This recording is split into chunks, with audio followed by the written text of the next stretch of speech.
Namaskar guys, good morning, very warm welcome to the Editorial Edge, your daily morning companion as we analyze topics of interest, topics of relevance, topics that are required for you, from the examination perspective, not just say again from the prelims, but also from the mains. Thanks for joining, Deepak, Bulbul, Tanu, Mandeep, thanks guys, good morning all of you. Thanks for joining guys. Okay, so we have not a very long session today, okay? Because the questions that I'm looking at from today's topics, require, even though thorough understanding, we'll try and take a brief look at it, okay? A very succinct look at it, in fact. Good morning, Arka, how are you? Thanks for joining, guys. Okay, so the first topic I have for you is Project Elephant. So we have discussed Project Tiger a couple of days ago. We discussed the whole end-to-end spectrum of tiger conservation in India. Today we'll discuss Project Elephant and why. Because an article in Down to Earth, okay?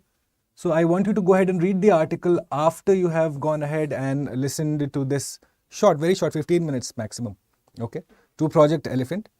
There is an article in Down to Earth which talks about the merging of Project Elephant and Project Tiger, okay? So you might have, again we'll discuss, Project Tiger was in the 70s, launched since the 70s. Project Elephant is from the 90s. So why is it that the government is seeking to suddenly merge these two projects? What does it mean for, say, elephant and tiger conservation going forward? What are the pitfalls, challenges? We need to have a look. Okay. Good morning, Sai Krishna, Lekam. Good, Arka. Badhiya. Let's get started then. Okay. So first is Project Elephant. We'll take a look at that. Then we'll take a look at One China policy. Now, obviously, one article or one news that you must have read about is that China has issued stapled visas to our wushu team that was to go and compete in China. Thereafter, Indian government rightly pulled out its wushu team. And so we need to have a look from the, say, mains perspective. One question that you need to be asking yourself is, should India continue to, say, toe the line when it comes to One China policy? What are the advantages India can get by, say, denying or, say, not explicitly stating the One China policy or agreeing to it? Okay, and what's the pitfall of it? Again, we'll take a look at both the sides. Okay? Good morning, Ravindra. Welcome. Okay? And then third, we'll take a look at the FMR, the Free Movement Regime. Now, this is in the context of the India-Myanmar border. Okay? So, we'll take a look at that. This is an article from the Indian Express. Very important. You should have a look at this. This is again in the general news. This has been in the general news, that whole Arunachal stapling of visas and all of that. We'll also seek to understand for the second topic, we'll seek to understand what's China's claims, On what basis are they claiming Arunachal? Because that question needs to be answered by any serious civil service aspirant. Okay. So we'll take a look at these three topics. First 5 minutes, I want you to go ahead and quickly look at the questions of yesterday. Now, if you're joining me for the first time, well, this is my Telegram channel. So go ahead and scan it and you will be joining it. We are in fact beginning the new environment series. I have decided the name to be Aranya. Okay, let me know if the name is good. Okay, so we'll take a look at the Aranya series from Monday onwards. The frequency will be thrice a week. The timing will be in the evening. We will start from the chapter 1, from introduction, and we will go the whole spectrum of it. Okay, entire coverage of the syllabus, free of cost on YouTube, StudyIQ English, 3 times a week. Join me, please. It'll help you out. All right. Okay, so the first question that I had for you was, now these are institutes of mental health research in India, okay? Institutes of mental health research. So you are looking at Lokpriya Gopinath Bordoloi Institute of Mental Health, which is in Tezpur, Assam, okay? Central Institute of Psychiatry, which is also known as the Kanke, the Kanke Hospital it's also called as. So it says in Ranchi. And then you have NIMHANS, which is the premier organization when it comes to this kind of research related to mental health, the solutions for it, all of that is done at NIMHANS, Bengaluru in Karnataka. Okay. Yes, Aranya series it will be. Okay. So the correctly matched, all three here. Okay. Let's look at the next one. Now this one I expected some confusion, and thankfully, just according to my expectation, there was confusion also. Okay. So first, obviously, clinical depression is a mental health problem. Eating disorder, we discussed what bulimia is, where you say have a particular amount of food and then you throw out, say, a large majority of the food after having consumed it. Okay. Why? Because again, you want to count your calories, or you want to say, not increase your weight. This is normally considered to be again a mental health problem. Okay. So bulimia, yes, true. Schizophrenia, obviously, where you see reality in a different perspective, and a schizophrenic person will probably be very paranoid, or far too much, interpretation will be completely different from, say, what you and I would see as the normal individuals. Okay. The so-called normal, at least. Tourette's is, well, you have to understand now, a mental health problem is different from a neurological problem. Okay. A neurological problem is essentially to do with brain functioning. In mental health, it's not that your brain is not functioning well. You are under, say, a certain effect. There's nothing wrong with you per se when it comes to, say, the medical term. Okay. So a neurological problem is different from a mental health problem. Tourette's is a neurological problem, which means it's to do with brain functioning. You normally develop tics in that. You repeat words a lot in Tourette's. Okay. I had asked you about a particular movie also, that there was a movie that had, in fact, that did the yeoman job of creating awareness about the Tourette's syndrome. Okay. No one told me about that movie though. So Tourette's is a neurological problem. ADHD, attention deficit hyperactivity disorder, in fact, when you're unable to focus on a particular concept, or you're just unable to focus for a long period of time. Essentially, you have a very short attention span. You immediately get distracted. Okay, that is ADHD. It's a major problem, say, in students. It affects their academic work a lot. All right. And then you're looking at substance abuse, drug addiction, which has been, in fact, classified as a mental health problem by the United Nations. Okay. So, all of them except Tourette's. So, 1, 2, 3, 5, and 6 can be classified as problems of mental health. Tourette's is a neurological problem. All right. Let's go forward. So, advanced directive, we discussed this yesterday too, wherein as an individual, good morning Rajan, Pratik. Don't worry Pratik, I can understand. In fact, I should tell you, it's been raining heavily here, since morning. When I woke up at around the normal usual time, it was pouring, and no electricity. So I prepared all of this slide in darkness today. So I don't know if there is some mistake here, just bear with me. Okay? All right. So advanced directive. So the way the person wishes to be cared for and treated for mental illness, in fact, advanced directive is, as a patient of mental health, you have the option of deciding the course of your treatment. Which way do you want to be treated? At the same time, you have the right of representation by a nominee. When you're incapacitated, suppose you're unconscious on the table, undergoing a medical procedure, okay, that you have signed up for. But then now the doctor needs some other permission, something to salvage the situation. In that case, your nominee can take the decision for you. Okay. So all three are correct here. You can choose the line of your treatment, and at the same time, you can get to choose or nominate a nominee for you, a representative for you, who can take the decision when you are, say, unconscious or incapacitated, right? So the option here will be all four. The fourth option, all of the above, explains the right to make an advanced directive. Next one is Idukki Gold. Well, from those of you, if any of you are joining me from Kerala, you will know that Idukki Gold is the finest strain of cannabis in India. It's the finest strain of cannabis, and this is found normally near Kochi. Okay, in Kochi in Kerala, you find the finest variety of cannabis, which is called as Idukki Gold. It's not a coffee variety, so this is wrong. Okay, NDPS Act is enforced by the NCB, correct? NDPS Act excludes seeds, leaves, and raisins. Well, raisins. How will it exclude raisins? Aap samjho ye baat. Yesterday we discussed that when it comes to, say, cannabis or hemp, cannabis, hemp, ganja, whichever we look at it, there are two main angles to it. One is the fruit, yes, and the other is the raisin. The fruit becomes, raisin becomes, right?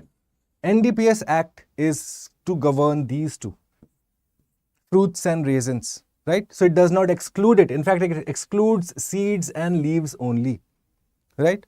And the last one, bhang, is permitted under the NDPS Act, is true. In fact, it's silent. The NDPS Act it remains silent on, say, bhang.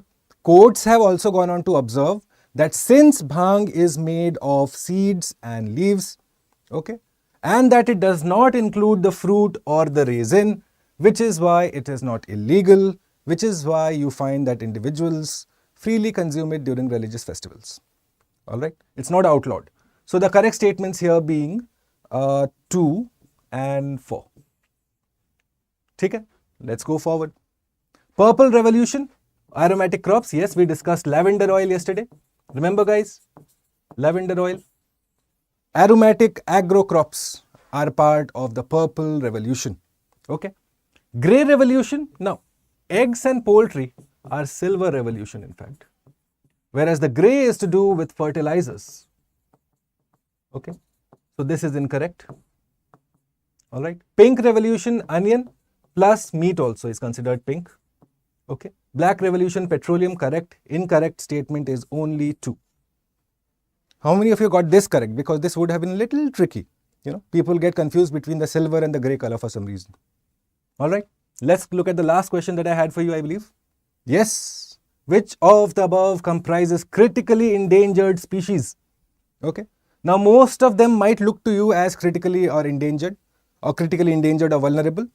But the key is to understand that, say, red panda, snow leopard, they are either vulnerable or endangered. The critically endangered ones are just a select few.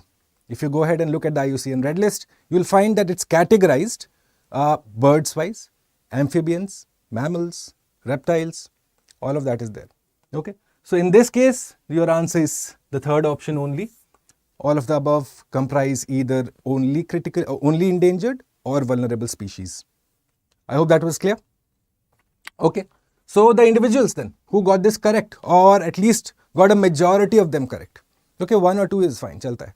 At least mistakes are expected in this. Okay. So Shubham, Mandeep, Rajan, Lekam, well, he didn't have a name, it just came as user. So user, Pranjul, Evergreen, Arka, Karuna and Coda. Thank you firstly for your answers. Good answers. For the ones that you have got incorrect, go ahead and revisit them. Okay. For the ones who haven't answered yet to any of the MCQs that I have been posting, go ahead, use this opportunity.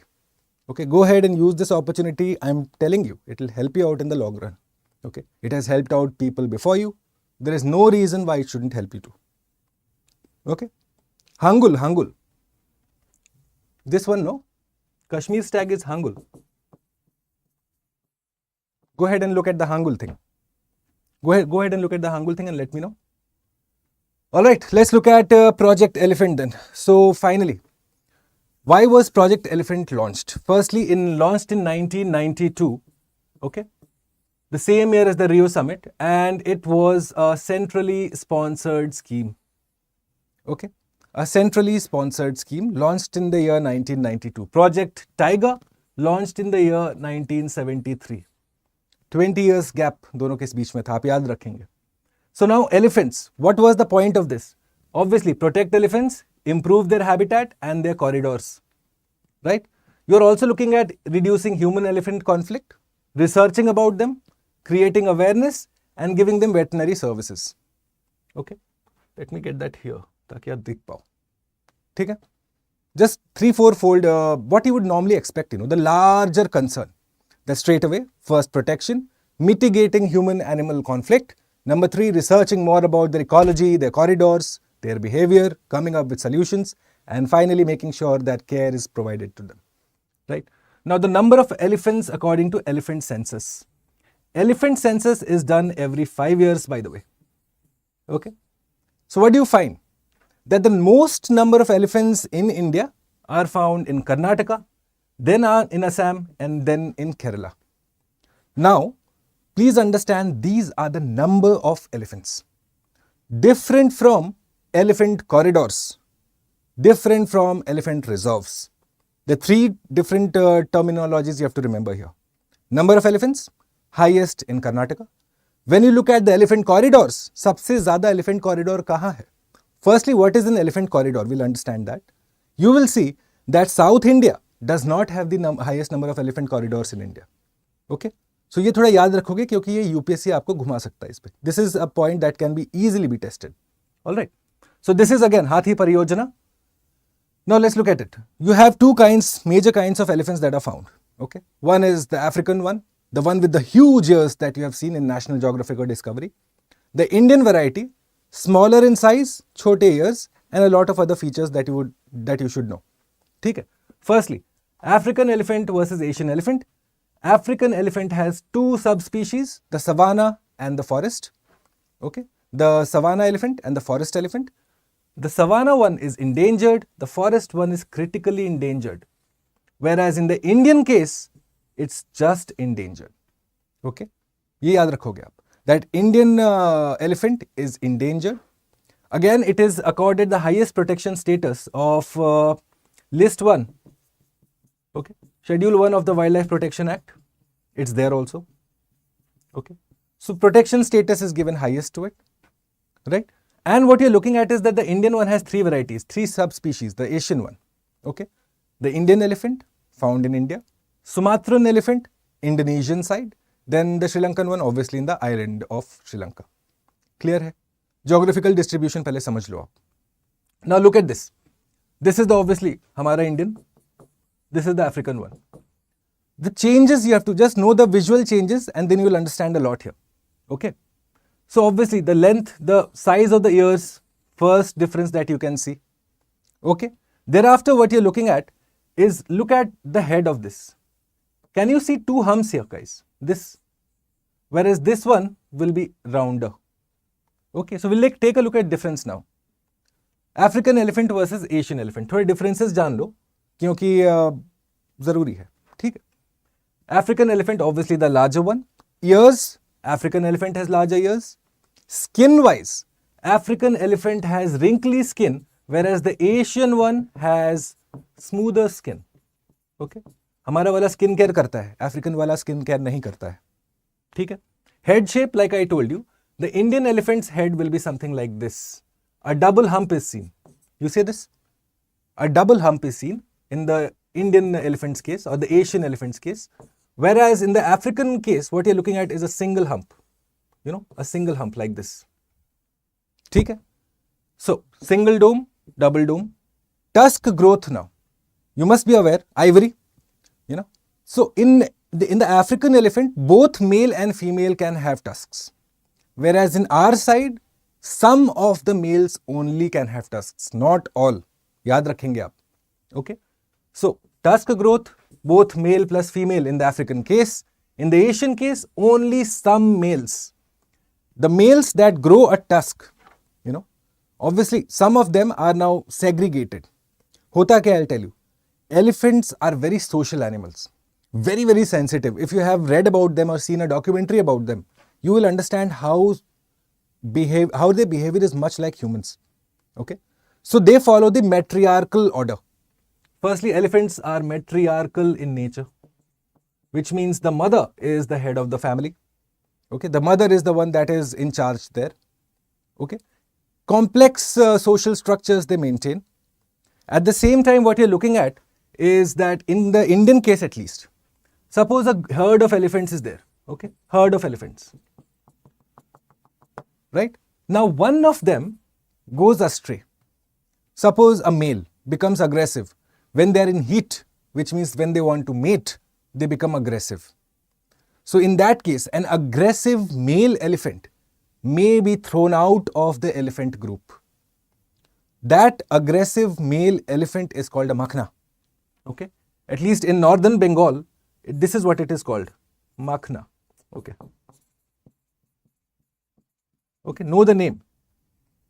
That aggressive male elephant who is in heat, okay, which means the person that elephant wants to mate, okay, that is called as a makhna. And if that elephant becomes aggressive, this social structure of elephants that is being led by a matriarchal elephant, okay, a female elephant, they will throw that male elephant out, get out. Makhna नाम होता है उसका, ठीक है. Habitat obviously, one is in African savanna, एक बार अपने side पे. Trunk tips, look at this now, the trunk tips. ठीक है, very interesting this is. You see this tip here. The Indian elephant has 2 tips like this. The African one has 1 tip only. This is how you're going to identify. Okay. So, sorry, African one has 2 tips, Asian one has only 1. And the life expectancy of the African one is higher than that of the Asian one. Okay. When they gestate, matlab gestation period, the period for which the mother elephant holds the baby elephant in her womb, that is close to 22 months. 22 months of gestation period before the calving happens. Okay. No 2-3 terms ताकि आपको ध्यान रहेगा ये. The gestation period, which means the period for which the mother elephant holds the baby in her womb, is 22 months. For humans, you know, it is 9 months. Elephants, 22 months, almost a 2-year project. Okay. And they are able to go ahead and calving, which means the birthing of the calf. Okay. That because again, elephant is a mammal, right? So the birthing of the calf, the elephant is able to do it at least till 50 years. Okay. This question was asked by the UPSC, by the way. मैं आपको फालतू knowledge नहीं पढ़ा रहा हूँ यहाँ पे. ठीक है. This was in fact asked by the UPSC. What is the birthing age of elephants? Till what age can an elephant calve? Which means calving is the process of birthing. Okay. The process of birthing of a baby elephant. You must have seen how cows also calve, no? That the baby cow comes out of the mother cow. Okay.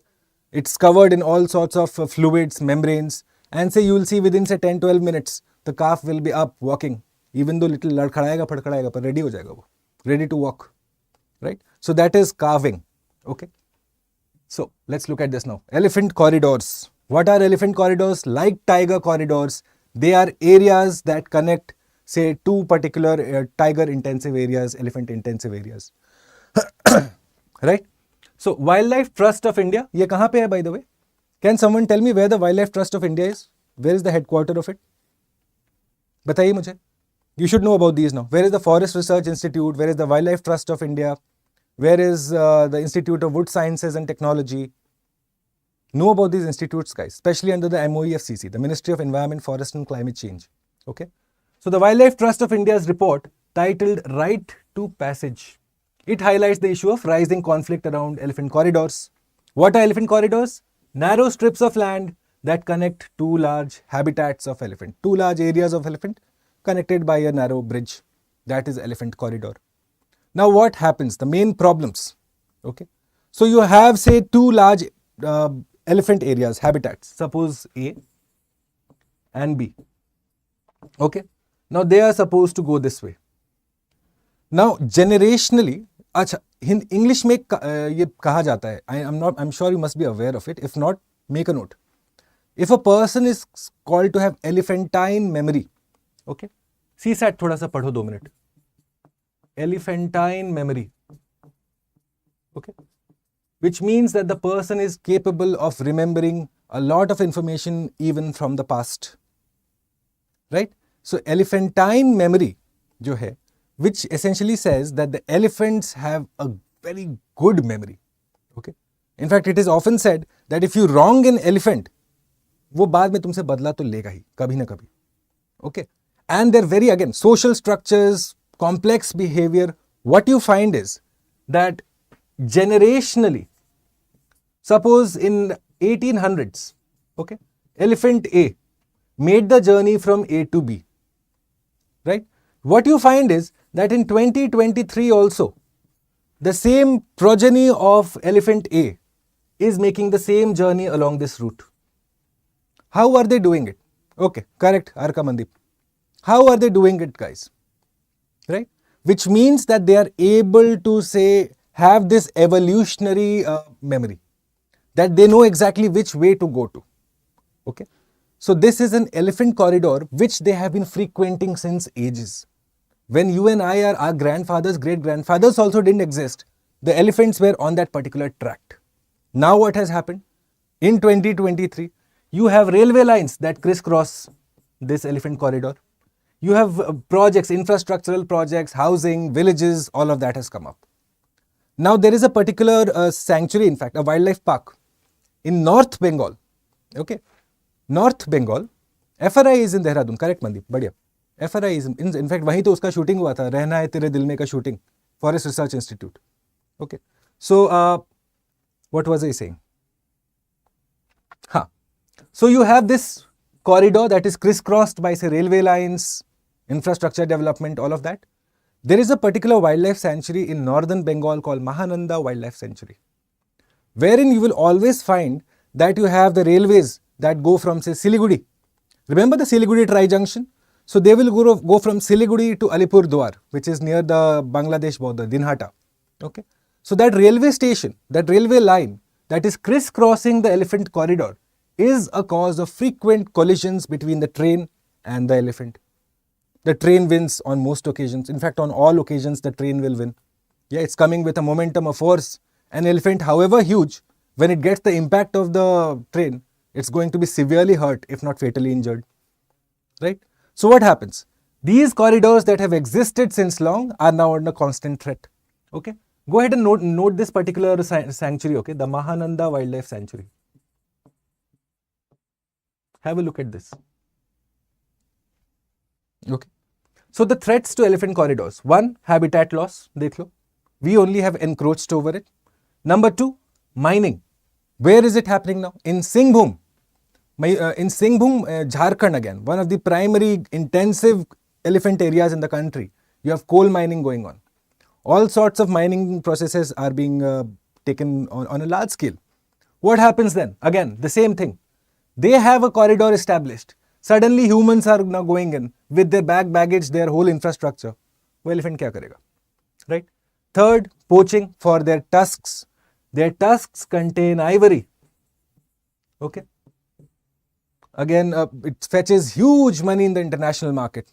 And it is outlawed under the Wildlife Protection Act. If you are caught with ivory, say goodbye to your freedom.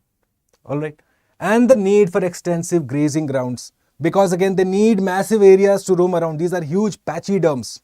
Okay, that's what they are called. Pachyderms. Can someone tell me what does pachyderm mean? Jaldi bataiye mujhe. Let me know if someone knows what pachyderm means. So they are again huge animals moving in herds. ठीक है?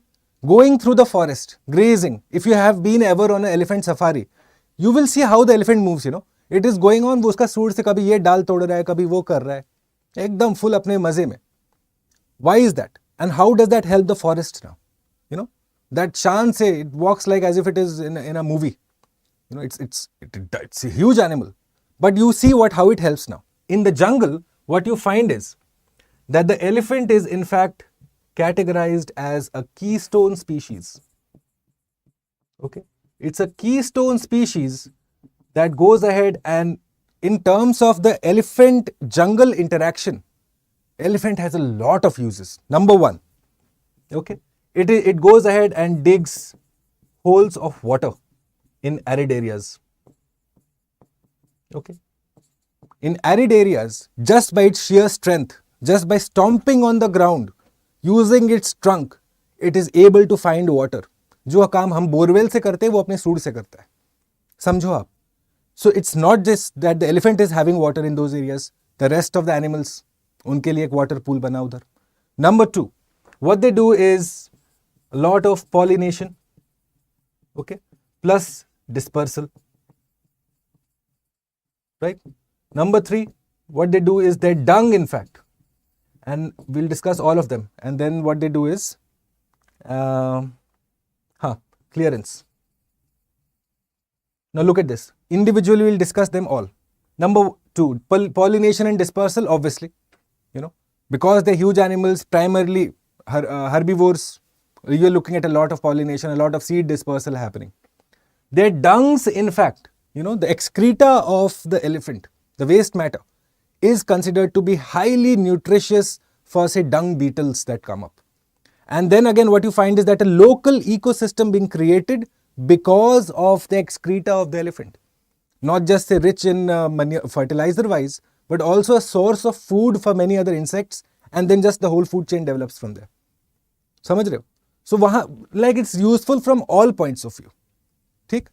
Also, forest clearance. Like I told you, when the elephant will be going in the jungle, no, like this, it will suddenly, you will see, if you have been on a safari, its food is there, its trunk is there, It will just go break a branch. And just for the heck of it, for the love of it, उसको कोई मजा मतलब ऐसा कुछ जरूरत नहीं था उस branch का, तोड़ा उसने. What happens then? When a herd of elephant passes through a forest, a large clearance area is created, which gives rise to new plants, plus a way for smaller animals to go through. So because of these clearance areas, what you find is that a lot of, say, local level plants are getting, the chance to access sunlight. Because eventually what happens, say if you have ever been to a wildlife sanctuary, especially in the core of it, so I have had the opportunity to go and look at, say, Jallapada Wildlife Sanctuary, Gorumara Wildlife Sanctuary, Buxa Tiger Reserve. And what you find is some areas, okay, which states, by the way, am I visiting if I have gone to these three places? Gorumara, Jallapada and Buxa. मुझे बताइए please chat पे. What you find is that in certain areas of the forest, the tree cover, the canopy is so thick, literally there is no sunlight on the ground. What happens then? There is no life on the ground. Imagine a herd of elephants suddenly passing through it with all the commotion, the dhool, the sound, everything going on. Suddenly these plants get the opportunity to thrive and live. Their growls, in fact, the growl of or the rumbling of an elephant, it's like वो bullet चल रहा है कोई forest में, उस तरह का आवाज आता है. I'm actually very serious. It almost sounds like it's a bullet in the middle of the forest. That rumbling can be heard up till 5 kilometers, in fact. Okay. Know these small facts because you never know what the UPSC asks. If they can ask you about carving, they can ask you about anything. तो ये समझ के रखो, elephants important concept है आपको जानने के लिए. ठीक है. So look at this, go through this slide. You look at the railway lines that I have mentioned. Okay. You look at all of the issues. Where has the encroachment happened majorly? Okay. Just a factual analysis, go through this slide at your own time. Okay. Now let's look at elephant corridors and reserves. The point that you should remember here, guys, ये देखिए. The number of corridors is highest in the northeast. 58 corridors in the northeast. Why? Why is it that the northeast has the highest number of corridors? Because you have continuous tracts of forest. Because again, the northeast thankfully has not been, say, commercialized to the extent that, say, the rest of India has been. You find that it's a very safe space for animals. Okay. So northeast 58, the highest number of corridors, whereas the percentage of elephant population is highest in the south. In fact, in the area close to Mysore, and then you are looking at the Nagarhole, Bandipur, Mudumalai, this particular tract, lot of elephants. भर के उधर. Correct. Deepak, correct. बहुत बढ़िया. Right. So in terms of the number of corridors, highest in the northeast, the number of elephants, highest in Karnataka, and say the most number of elephants found in South India. ये दो चीज याद रखोगे आप. Corridors लेकिन northeast में ज़्यादा हैं because you have continuous tracts of forest. Right. So this I have just made it for you. Have a look at the areas where you are going to find elephants. Mostly. Which area are you looking at that has no elephants at all? From Punjab, Rajasthan up until this area. As soon as the Western Ghats start, you have the elephants that are found. So where are they not found? This particular area. Okay, Punjab, Rajasthan, Gujarat. Which states are they not found in? In fact, out of the 28 states in India, only in 16 are elephants found. Okay. So the geographical distribution is key for you to know. Right. Okay.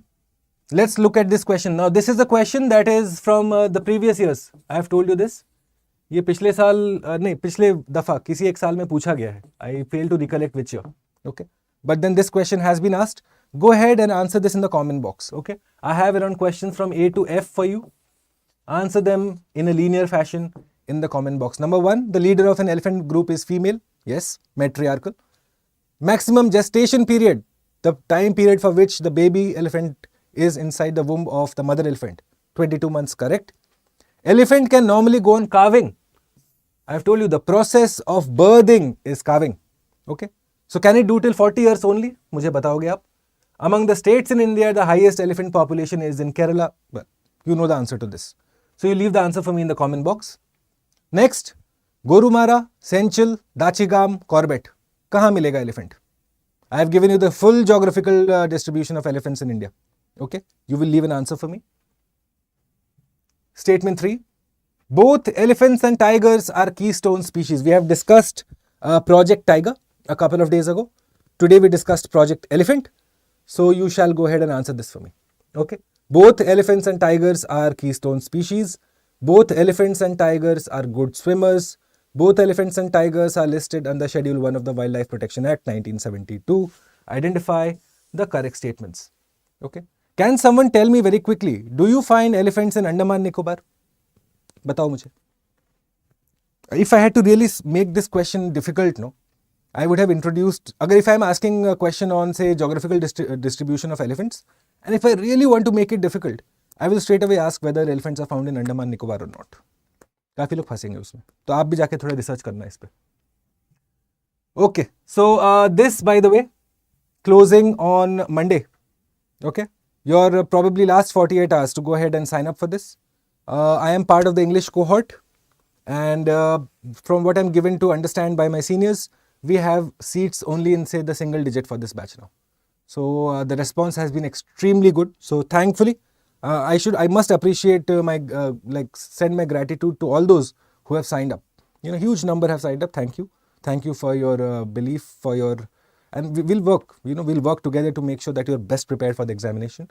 For those of you who are still in, say, the 2020 खेल रहे हो अभी भी, test match खेलने उतरो. Okay, UPSC is a test match. It's not a 2020. So use this code, be alive, and Monday onwards we will begin this. Okay, One China policy. China goes ahead, refuses or say gives shoddy visa, stapled visas to our Indian citizens who belong to the state of Arunachal Pradesh, who were scheduled to participate in the games there, Wushu. Okay. So what is the problem now? Okay, the problem is, firstly, let's understand how should India reciprocate. China now, essentially, if you look at it from, say, 2000s onwards, it has always gone ahead and claimed Arunachal Pradesh. Okay, it claims Arunachal Pradesh as a part of South China, in fact, South Tibet. Okay. Now you must wonder, for a minute you must wonder, Mandeep, correct. In fact, there was a swimming elephant in Andaman that died a few years ago. 2016-17 में मर गया था वो. Very, very famous. I forget the name. Anyways, coming back to the One China policy. You must wonder at times, how is it that China is able to claim or assert that Arunachal belongs to it? On what basis? That must be a first. अगर आप really curious रहोगे ना, आप ही अपने आप से जरूर सवाल पूछोगे. So how does it do that? You must know by now that the Indian border, when you look at it, suppose this is a northeastern border. Earlier there used to be Tibet here. ऊपर में रहता था China, which was the Han-dominated China there. Right?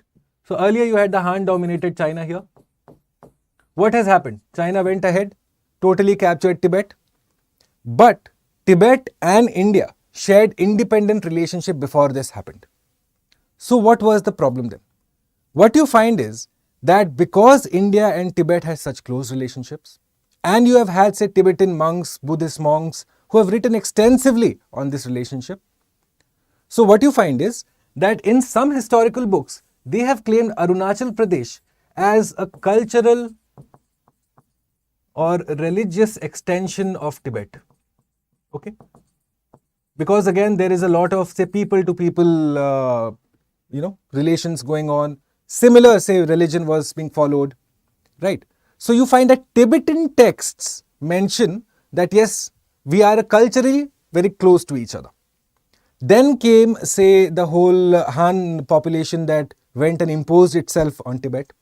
And suddenly you had Chinese historians now who went ahead and extrapolated this and said that because of this assertion by the Tibetan monks, it is essentially a part of China. Do you see how it is? The conversation is like the goal post is shifted, कहते हैं ना, कैसे confuse किया जाता है, वही है. What was supposed to be a people-to-people cultural connect was taken to a geographical connect. Now the question that from the mains perspective you should write in your answer is that should India recognize, say, history or written by the Chinese historians or by the Tibetan historians. Because Tibetan historians do not mention the geography concept, they mention the cultural concept, which has been misinterpreted by the Chinese scholars as geographical concept. Do you understand the problem here? समझ रहे हो? This is why China now goes ahead and says कि अच्छा, you know what, Arunachal Pradesh is South Tibet. No, it is not. Okay. Firstly, stop misrepresenting history. Okay. So one China policy. What should India do now? China also has its own lots of problems. Internally तो बहुत problems है. What you often find is India remains silent on most of them. Okay. Why is it? We'll discuss also. So Xinjiang issue we have discussed in the past. India remains silent on the Xinjiang issue when it comes to, say, on the multilateral forums. Why? Because India says that human rights are sacrosanct and they should not be used for these kind of blame games. They do not help anyone. So India is silent on Xinjiang. Okay. Now come to Tibet. Okay, I'm not even going into the past. Forget Nehru Veru. Abhi ka main bata raha hu. Even now what you find is that India is not very vocal on Tibet. Yes, we engage with the Dalai Lama. But when it comes to the Tibetan cause, we are happy to have Tibetans in our country. You know, we have a central Tibetan authority also. However, nothing of that sort, nothing more than that in engaging with China. Then you have the issue of Taiwan in China. Here you find that because you are looking at, say, the economic factor, right? Plus Taiwan, semiconductor hub of the whole world. Suddenly you find that, well, India, even though is silent, is engaging on a lot more, country to country basis, if you can call Taiwan a country right now. Okay. Yes, Ravindra, PDF of the all the explanation is in Telegram channel. 100%, 12 बजे आपको upload हो जाएगा वो. ठीक है. So these three are the primary ones. Xinjiang, Tibet and Taiwan. You also have the press freedom issue of Hong Kong. We'll leave that for the time being. Okay. So now what is the one China policy? The recognition of the long held position. Wait, let me just delete this. You know that the whole concept is that, well, Taiwan is a part of China. Okay. It's to do with Taiwan is a part of China. This is the one China policy. Okay. Now, why is this required? What happened? What was the need suddenly? Why is it that we're discussing Taiwan? Because what you find is during the Chinese Civil War, there were nationalists versus communists. Those today who have a democratic government in Taiwan, Taipei, they were the nationalists. The communists, on the other hand, well, there was a civil war. Finally, what you found was, in one line, if I have to explain it to you, the nationalists retreated to Taiwan. The communists took over the rest of it. And then they formed their own government because they had initially a lot of British support. Okay. The Chinese, well, they said, okay, fine. ये हमारे भाई हैं, भूले भटके भाई हैं. एक दिन हमारा मिलन होगा करण जौहर का, वो करण अर्जुन जैसा. समझ रहे हो? But then what you find is, since that has happened, since that Karan Arjun thing happened, you find that both the countries have gone in two different directions. Taiwan has democracy. China has whatever it is called. Okay. One person autocracy ही होगा अब तो क्या ही. Emperor Xi है वहाँ पे. Okay. So this is the one China policy. Now when you had Taiwan being formed, when the nationalists retreated to that part of China and formed their own government, so obviously they were under pressure. They required, say, international help. And one such help came from the Taiwan Relations Act of the United States. Now look at the clauses of the act and tell me if it rings any bell in your mind when we talk of Ukraine.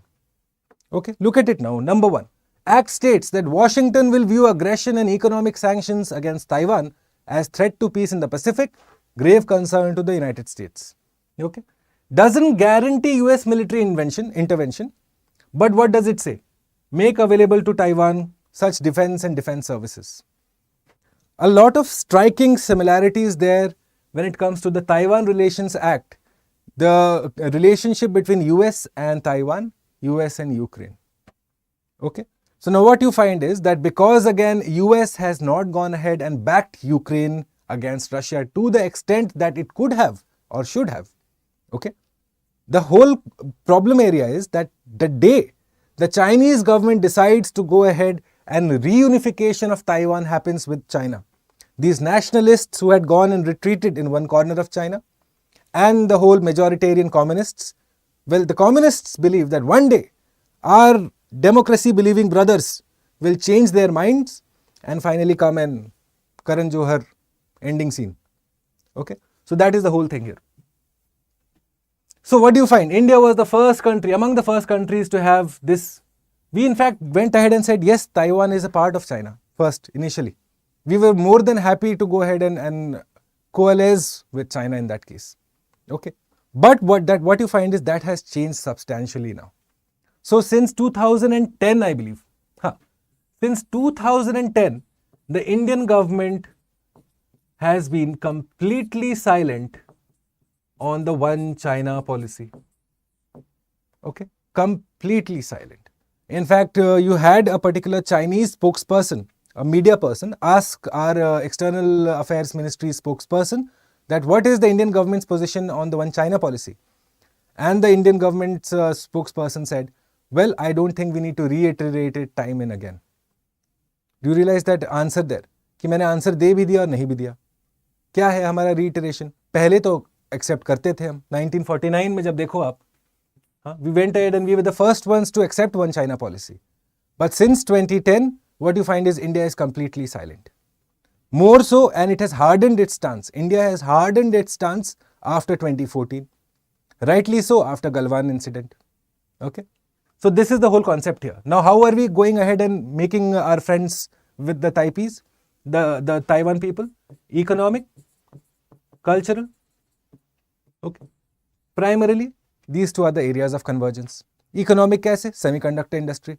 Cultural kaise? They have made cultural centers here in New Delhi, in Chennai.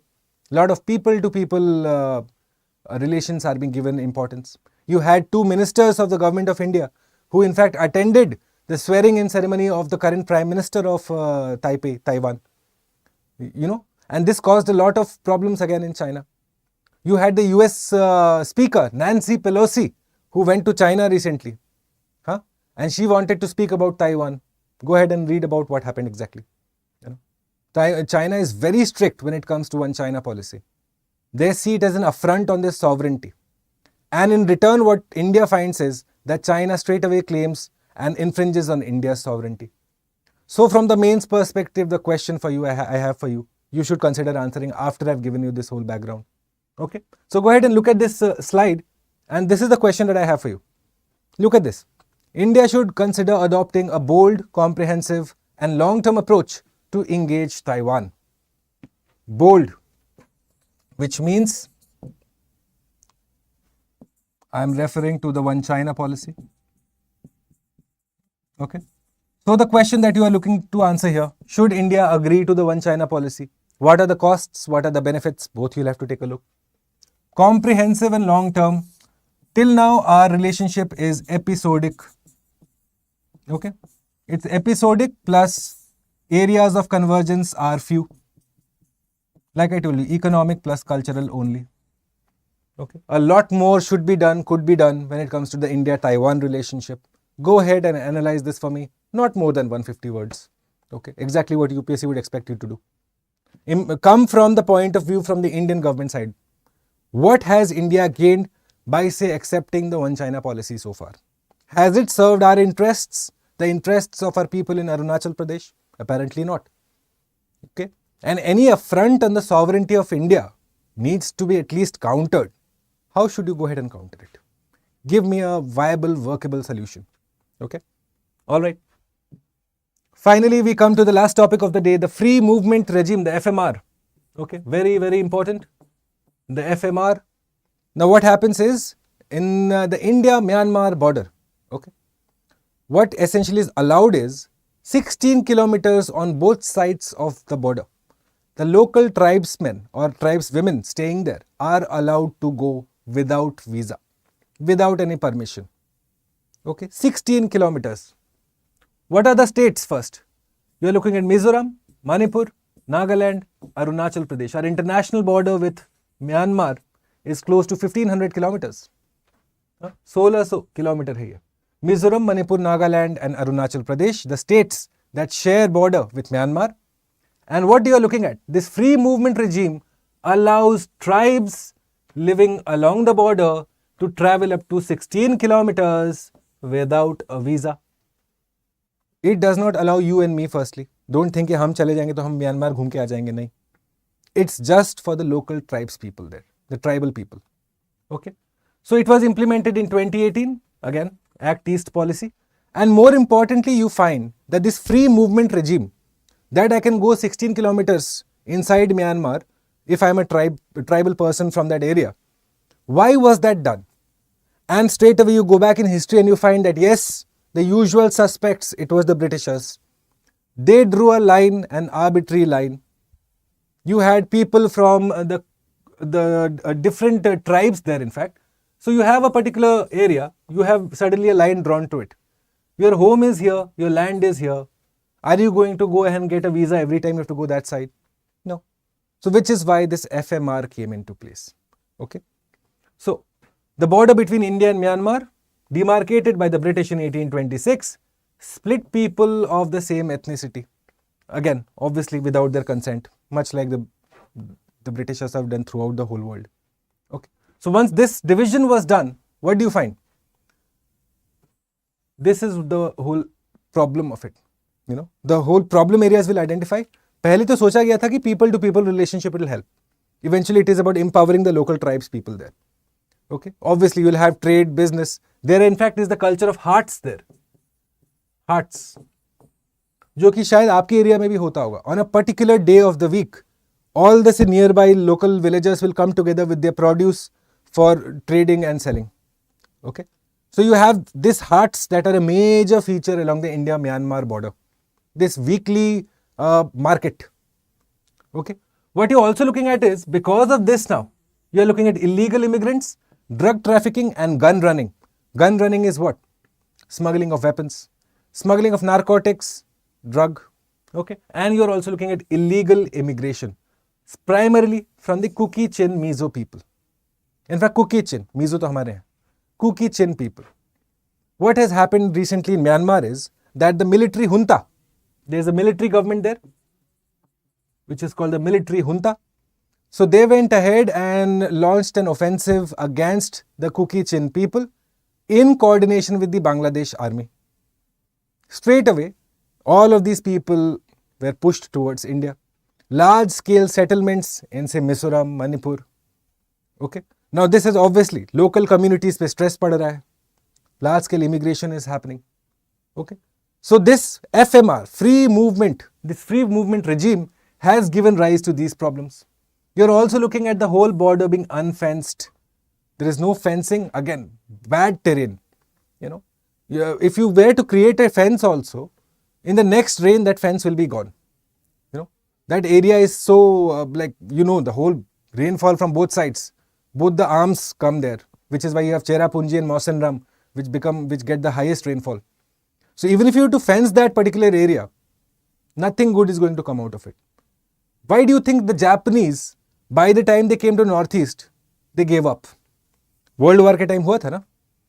Why did that happen? Because it's one of the most harshest, roughest terrains in India. The jungle is thick, you know, undulating surface, okay, flora, fauna extensive. क्या ही करोगे आप fencing करके, ठीक है? So this has been going on. The Kuki-Chin people are being targeted, and so this has been a problem. So what the main question you're looking at? Should India go ahead and close or do away with the free movement regime? No, that is not acceptable. At least not desirable for the local population who say live on this side, have ancestral homes that side, okay, or probably have land that side. Engage in say day-to-day trade, day-to-day working relationship with people from the both sides. If suddenly you were to close this, कि 16 kilometre अंदर तक आप जा सकते हो, then that completely inconveniences all the tribal people there. So what do you need? Better regulation. You need at least better checkpoints. Better at least making sure that there is coordination from the Myanmar military and our BSF or whichever force is lodged there. Okay. So removal is undesirable. And it obviously will be met with stiff opposition. If this happens, you're looking at a major flare-up again happening in the Northeast. Okay. So the Kuki-Chin people under fire from the Myanmar government, the Arakan army, plus the Bangladesh border rangers, border guards. Okay. All right. This is the question I have for you now. Which of the above are international borders that are fully or partly fenced? कहाँ कहाँ हमारा fencing हो गया है, ये थोड़ा भी चालू भी हो गया या हाफ हुआ है? India Pakistan border, looks like हुआ होगा. India Bangladesh border, yes. India Nepal border, do we have fencing? India Bhutan border, do we have fencing? You will let me know. All right. And finally, this one. India is not a party to the 1951 Refugee Convention and its 1967 Protocol, the International Convention on Refugees. Is India a party to it? Yes or no? And Article 21 of the Constitution encompasses the right of non-refoulement. What is non-refoulement? That if you are escaping from the Myanmar military, if you seek refuge in India, under Article 21, the principle of the right of non-refoulement, I, as the Indian government, cannot send you back to Myanmar because you are escaping persecution. Okay? You are escaping persecution. So, is this guaranteed to a foreigner who arrives in India under Article 21? Yes or no? Okay? Let me know. Let me know the answer to this. Okay? All the questions A, B, C, D, E, please leave the answers for me in the comment box. If you understood, say, Project Elephant, if you understood the whole concept of FMR, if you understood our topics today, go ahead and leave me a like, please. Okay, I would really appreciate that. And if there is any particular concept that you are still have a doubt with, well, you can reach out to me in my Telegram channel, or you can leave an answer for me, a comment for me in the comment box. I will get back to you. Many individuals reach out to me on my email ID. Okay. These are the two questions, by the way. Yesterday we had a question on parliamentary privileges. I have received around 20 answers to this till now. Okay. I am expecting more. And so this is today's question. Go ahead and answer these two questions. This is my email ID. Okay. You can go ahead and leave the answers for me here. All the response to you will be reaching by tomorrow evening, 7 p.m. Alright, BhuvanAJha at StudyIQ.com. I have been receiving regular answers from most of the members of this class. You know, I know Deepak has sent me an answer yesterday. Bulbul has sent me answers. Many individuals, you know, and some really good answers, exceptional answers. In fact, I have been going through the answers and giving you individual feedback. So let me know if that helps too. And if there is anything else that we can do to improve your learning, not just for the prelims and mains, again, let me know. So, ठीक है? Bhalu, Arka. Alright guys, so that completes today's editorial edge where we discussed 3 very important topics. I am sure that you will attempt the questions. Please do. Again, send me the answers to this. Leave me a like. And Monday onwards, I will expect your participation every evening in the environment series that is coming to you. And I have christened the name Aranya for it. Okay, Aranya. This is the name. So we are going to go ahead and start the Aranya series from Monday. Alright, please do consider joining me. Jamkhandi Proud, good morning. I hope you go ahead and look at the class. Okay? Okay guys, have a wonderful weekend, have a productive weekend, and I shall see you Monday morning at 8 a.m. in the editorial edge, and Monday evening for the beginning, the first class of the Aranya series, where we will discuss the entire syllabus of environment for UPSC. Okay? Thanks for joining everyone. Bye. See you all.